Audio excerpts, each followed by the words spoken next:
Hello everyone, welcome to BS से। उम्मीद करता हूँ सभी लोग बेहतर होंगे और पिछली क्लास को रिवीजन करके जरूर आए होंगे। पिछली क्लास में मैंने आपको साथियों 20 एमसीक्यू क्वेश्चंस को करवाया था इस पेपर को लेकर के। आज साथियों मैं उसी पेपर का आगे के क्वेश्चन करवाऊंगा जो सेक्शन बी के अंदर आएगा। प्रश्न संख्या 1 है और साथियों किसी में यही प्रश्न किसी पेपर में 21 नंबर क्वेश्चन लिख करके आता है, तो आपको घबराना नहीं। सेक्शन बी अब हम लोग करने जा रहे हैं। सेक्शन बी में जो पहला क्वेश्चन होता है साथियों वो 2 नंबर वाले प्रश्न होते हैं। 6 क्वेश्चन कितने होते हैं? 2 नंबर वाले 6 प्रश्न होते हैं, मतलब ये 12 नंबर का सवाल होता है। उम्मीद करता हूँ आप इतना समझ गए होंगे। आइए अब हम लोग समय को व्यर्थ न करते हुए इस क्वेश्चंस को हल करने का प्रयास करते हैं। लेकिन आपसे मेरा यही विनम्र निवेदन है, शुरू से लेकर अंत तक देखिएगा तो आपको ज़्यादा से ज़्यादा समझ में आएगा। अगर आप चैनल में पहली बार हैं, चैनल को सब्सक्राइब कर लीजिए। वीडियो अच्छी लगेगा तो लाइक कर दीजिएगा, अपने दोस्तों की मदद के लिए शेयर जरूर करिएगा। आइए साथियों आगे बढ़ते हैं और प्रश्नों को हल करते हैं।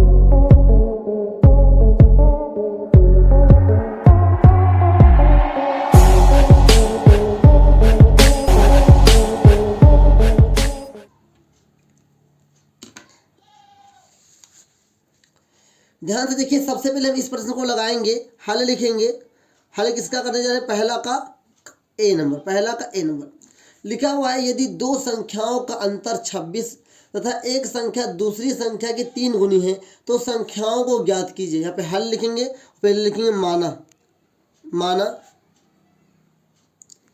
पहली संख्या बराबर x, ठीक है, माना दूसरी संख्या बराबर y, ठीक है। अब स्थिति नंबर 1 मैं बहुत आसान तरीके से प्रश्न को लगवा रहा हूँ, आप लगाते रहेगा। स्थिति नंबर एक ये कहती है साथियों कि पहला अंतर इसका 26, अंतर का मतलब घटाने पर, मतलब इसमें से इसको घटाएंगे तो 26 आएगा, मतलब कि x माइनस वाई बराबर 26। इसे समीकरण 1 मान लेंगे। केस नंबर 2 मतलब स्थिति नंबर 2 ये कहता है कि जो एक संख्या है दूसरी संख्या की 3 गुनी है, मतलब कि x बराबर क्या है? 3y है। इसे समीकरण साथियों 2 मान लेते हैं। अब हम लोग क्या करेंगे, इस x का मान समीकरण 1 में रखने पर तो लिखेंगे समीकरण 2 से x का मान समीकरण 1 में रखने पर, समीकरण 1 में रखेंगे तो क्या होगा? 3y को हम यहाँ पर रखेंगे तो क्या हो जाएगा साथियों? 3y माइनस वाई बराबर 26 हो जाएगा। 3 में से 1 जाएगा, 2y बचेगा, तो 2y बराबर 26। 2 1 कम 2, 13 दूना 26, तो y का मान कितना आ गया? 13। तो y का मान 13 आ गया। अब इस y के मान को हम कहाँ रखेंगे? समीकरण 2 में, तो लिखेंगे y का मान समीकरण 2 में रखने पर, समीकरण 2 अपना ये है तो क्या हो जाएगा साथियों? ये हो जाएगा x बराबर 3y और x बराबर 3 गुणे 13। x का मान कितना आएगा? 39 आएगा। क्या आएगा? 39। तो हम कह सकते हैं कि पहली संख्या आपकी 39 होगी, दूसरी संख्या क्या होगी? 13। तो लिखेंगे अतः पहली संख्या, ध्यान दीजिएगा, अतः पहली संख्या बराबर 39 और दूसरी संख्या क्या है? दूसरी संख्या बराबर 13 है। उम्मीद करता हूँ आपको समझ में आया होगा कि मैंने कैसे इस प्रश्न को लगाया और आप भी लगा लेंगे। और इसको कब कर पाएंगे? आप प्रैक्टिस करेंगे। अगर आप रिवीजन करेंगे ना आपको ज़रूर अच्छी तरीके से समझ में आएगा। अगर कोई डाउट है इस क्वेश्चन में तो कमेंट करके बताइए, आपको समझा दूंगा। बाकी आगे बढ़ते हैं और अगले प्रश्न को देखते हैं। देखिए इसका बी नंबर देके रखा है। यदि लिखा है cot 2a बराबर tan ब्रैकेट में a माइनस 22 डिग्री है, जहाँ पर 2a न्यून कोण है तो a का मान हमें बताना। ध्यान दीजिएगा, तो क्या देखे रखा है साथियों? cot 2a बराबर tan a माइनस 22 डिग्री देखे रखा। यहाँ पर लिखा है कि जो 2a न्यून कोण 90 डिग्री से छोटा, तो लिखेंगे या लिख देंगे चूंकि हम क्या करेंगे साथियों, tan को cot में बदलेंगे, तो लिखेंगे चूंकि tan 90 डिग्री माइनस थीटा बराबर क्या होता है? cot थीटा होता है, ठीक, cot थीटा होता है। क्या होता है? cot theta.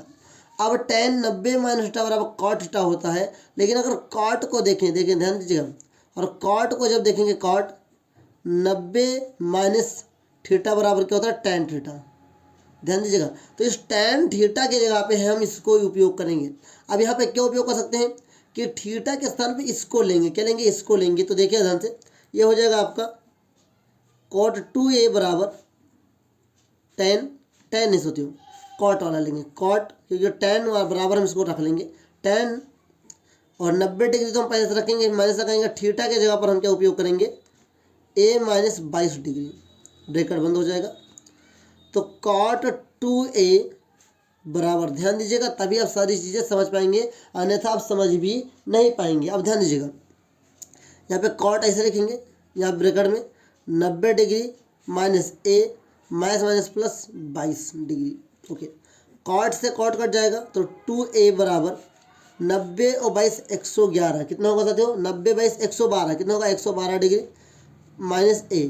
इससे a को a की ओर लेकर आएंगे तो हो जाएगा 2a प्लस a बराबर 112 डिग्री, 2 a को 3a होगा, तो 3a बराबर 112 डिग्री, और a बराबर क्या होगा 112 डिग्री बटा 3। हम क्या करेंगे, यहाँ पर 3 से भाग करेंगे 112 को, 3 से भाग कर लें तो 3 त्रिका 9 हो जाएगा, यहाँ पर 2 बचेगा 22 हो जाएगा, 3 सत्ते 21 हो जाएगा। साथियों कितना हो जाएगा, 3 सत्ते 21 हो जाएगा, 1 बचेगा, पूर्ण लगाएंगे 0 हो जाएगा। तो 3 त्रिका 9, कितना 3 त्रिका 9, फिर 1 फिर 0, 3 त्रिका 9, मतलब 3 बार बार आएगा, कभी कटेगा नहीं। तो इसे हम बोल सकते हैं साथियों a बराबर क्या आएगा 37.3 डिग्री। उम्मीद करता हूँ ये आपको समझ में आया होगा। अगर इसमें कोई डाउट है तो आप कमेंट करके पूछ सकते हैं। बाकी सारी वीडियोज पड़ी हुई है चैनल पे, जो भी प्रीवियस ईयर के क्वेश्चन का सॉल्यूशन चल रहा है वो सारे क्लास पड़े हुए हैं, उसको आप जरूर देखिए और अपनी तैयारी को बेहतर तरीके से करिए। आइए इसी क्रम में हम आगे बढ़ते हैं और अगले प्रश्न को देखते हैं। अगला प्रश्न क्वेश्चन नंबर सी लिखा हुआ है साथियों, पहला का है, पहले लिखेंगे और इसका पहला का सी है। लेकिन सिद्ध कीजिए कि √2 एक अपरिमेय संख्या है। तो देखिए ध्यान से लिखेंगे, पहले माना √2 एक परिमेय संख्या, क्या है, परिमेय संख्या है। तब क्या होगा, तब होगा ये साथियों कि √2 बराबर a बटा b। एक वीडियो में मैंने इस क्वेश्चन को दूसरे तरीके से बताया था, वो भी सही है, लेकिन आज दूसरा तरीका बताने जा रहा हूँ, वो भी देख लीजिए। अब क्या करेंगे, इसके दोनों पक्षों में यहाँ लिख देंगे जहाँ a, b एक पूर्णांक है, क्या पूर्णांक है, लेकिन b इज नॉट इक्वल 0 तथा इनका उभयनिष्ठ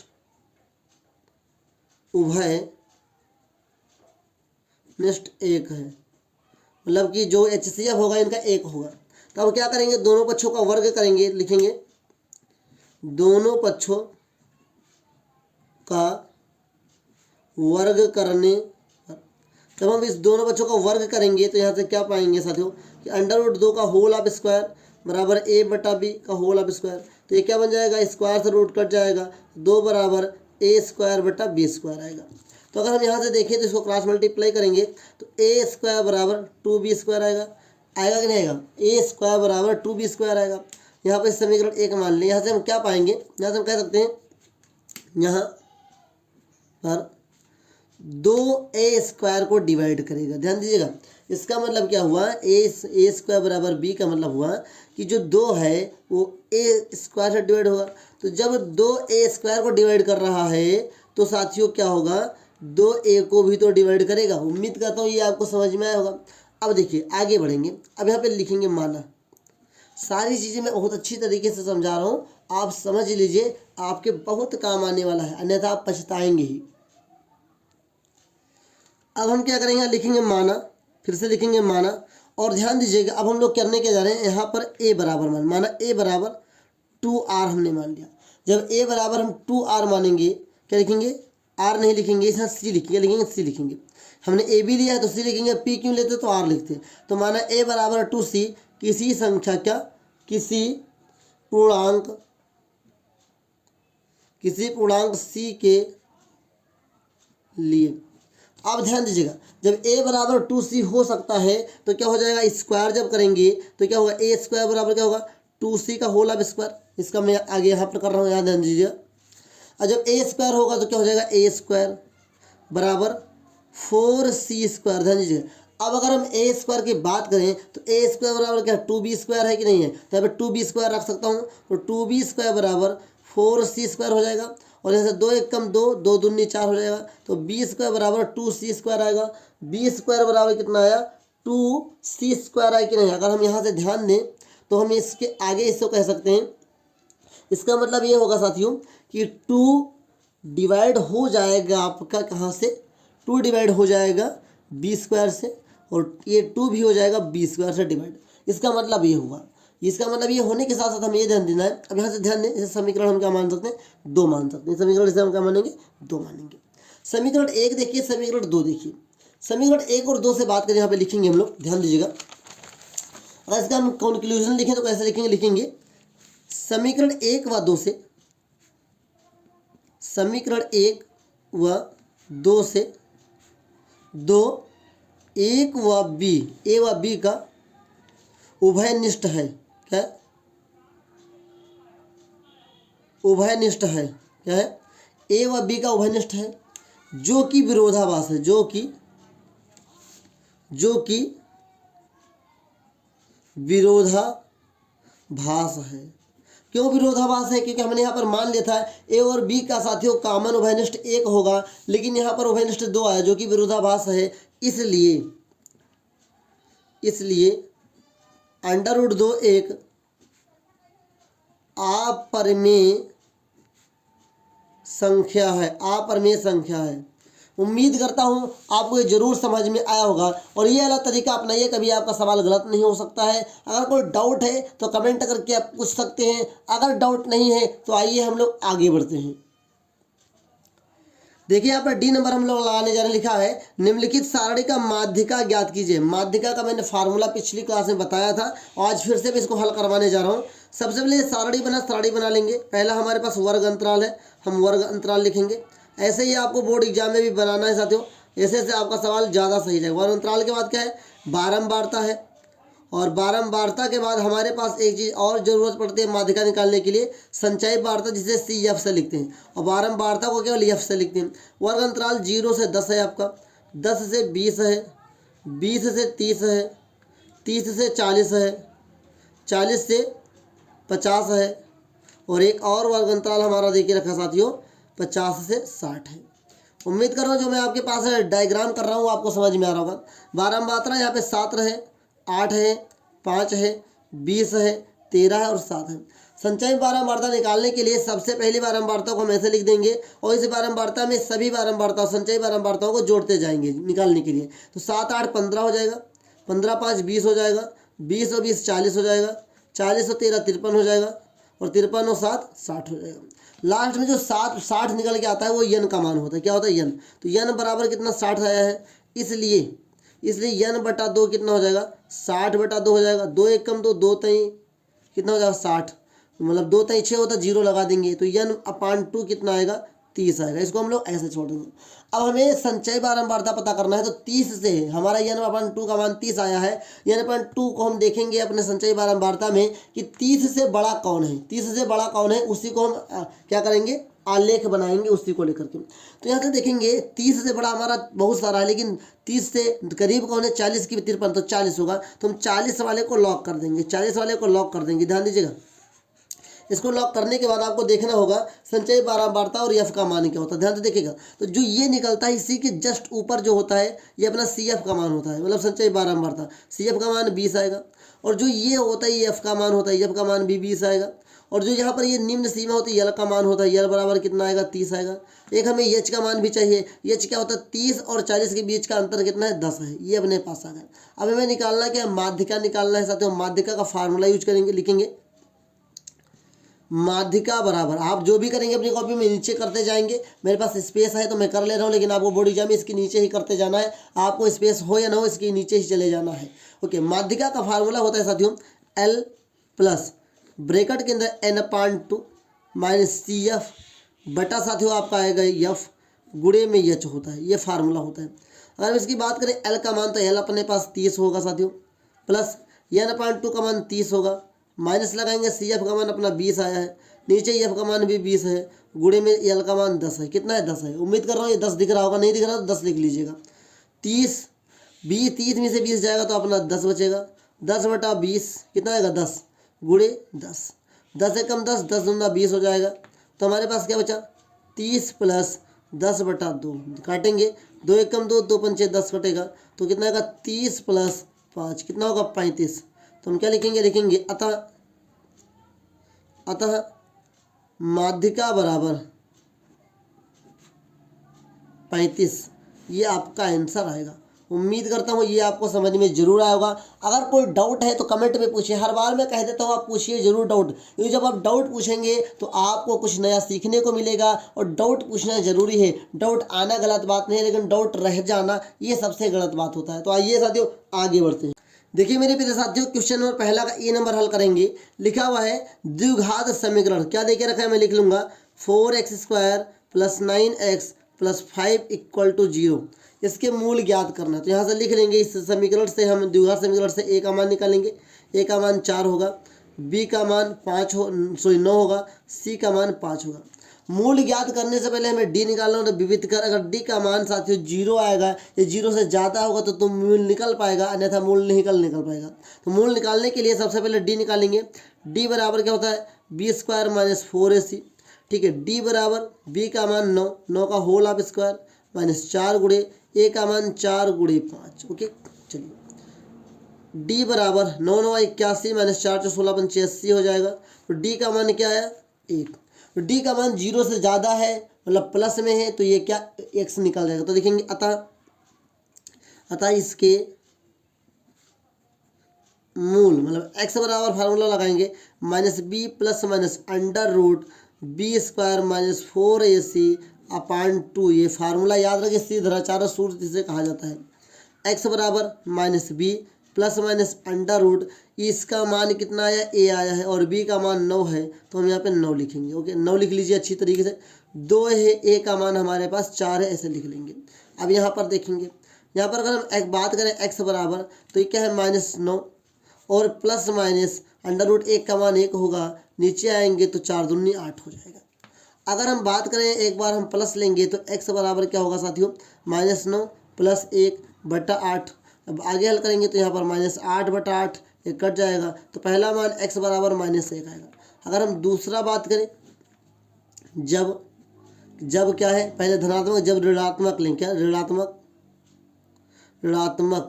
लें, तब x बराबर -9 - 1/8, तो क्या जाएगा? -10/8।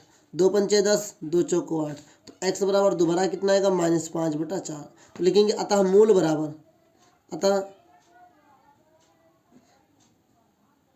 मूल x बराबर ब्रैकेट में -1 के साथ साथ गामा लगाएंगे -5/4 आएगा। उम्मीद करता हूँ आपको समझ में आया होगा। अगर कोई डाउट होगा तो कमेंट करके जरूर पूछिएगा। आइए साथियों इसी क्रम में हम लोग आगे बढ़ते हैं और अगले प्रश्न को देखते हैं। देखिए साथियों, क्वेश्चन नंबर पहला एफ में लिखा है कि 1 सेमी व्यास वाली 8 सेमी लंबी तांबे की छड़ का आयतन ज्ञात करना है। क्या कहते हैं? तांबे के छड़ का आयतन ज्ञात करना। ध्यान दीजिएगा, व्यास देख के रखा है तो देखेंगे दिया है कि व्यास मतलब d बराबर 1 सेंटीमीटर। तो मेरे प्यारे साथियों, मैं कहता हूँ ना कि r बराबर क्या होगा? d/2, मतलब कि r बराबर 1/2 सेंटीमीटर हो गया। ओके, और क्या देके रखा है? लंबी देके रखा है, मतलब h का मान देके रखा है 8 सेंटीमीटर। छड़ है मतलब हम सिलेंडर का उपयोग करेंगे, सिलेंडर के सूत्र लगाएंगे तो लिखेंगे छड़ का आयतन बराबर πr²h। ये सूत्र लगा लीजिए। यहाँ पर पाई ऐसे लिख देंगे, गुणा r का मान कितना है साथियों? 1/2 का होल ऑफ स्क्वायर है, गुणा h का मान 8 है। तो पाई ऐसे लिखेंगे, गुणा 1/2 का स्क्वायर 4 गुणे 8 हो जाएगा। 4 एकम 4, 4 दूनी 8 हो जाएगा। तो हमारे पास क्या बचा? पाई गुणे 2, गुणा लगाएंगे तो 2 पाई, चूँकि हमारा सेंटीमीटर में डाटा तो क्या बनेगा? 2 पाई सेंटीमीटर स्क्वायर है। ऐसे स्क्वायर क्यों लगाएंगे भैया? क्योंकि साथियों जो क्षेत्रफल होता है, 1 मिनट कुछ गलती हो गई, 2 पाई सेंटीमीटर क्यूब आंसर आएगा। 2 पाई सेंटीमीटर क्यूब आएगा, क्योंकि आयतन जो होता है वो साथियों क्यूब में जाता है। तो उम्मीद करता हूँ आपको समझ में जरूर आया होगा। लास्ट में लिख जरूर देंगे, अतः छड़ का